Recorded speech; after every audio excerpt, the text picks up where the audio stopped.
I think the governor has been very reassuring and very thoughtful and very sensible, generally speaking, about the spread of the virus. And I appreciate that. I very much appreciate that he has come out and said nursing homes should not be retaining residents if they cannot provide care safely for them, including, of course, having appropriate PPE, appropriate staffing, and equipment, et cetera. Well, I think that we needed to get in there as soon as possible to make sure that if we weren't enforcing standards before, that we were enforcing them now, that we knew that nursing homes were appropriately staffed, that we knew that nursing homes were taking appropriate precautions in regard to infection control and prevention. So that's one and two. I think separating people would have been a much smarter move, frankly, making sure that there were separate places where people who were recovering from COVID-19 and that we were separating when there was an outbreak in a facility immediately so that it didn't spread in the facility, didn't fester to both residents and care staff.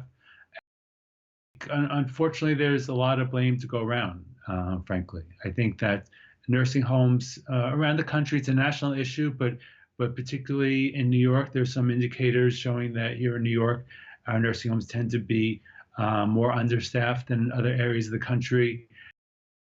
But my frankly biggest concern from February was that the known issues that we've had for years, the persistent lack of staffing, the persistent issues in respect to infection control and prevention, would make this a potentially make this a much bigger problem than it needed to be. And I wish I was wrong. And unfortunately, that has proven to be true more than my worst nightmare, frankly. Nursing home residents have been an afterthought, frankly, if they've been a thought at all.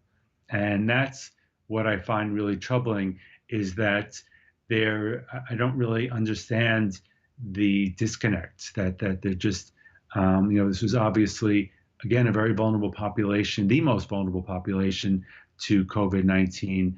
And we knew, I mean, everyone knew how this could potentially impact nursing home residents. And yet we didn't take steps to ameliorate that I can see to ameliorate the potential damage that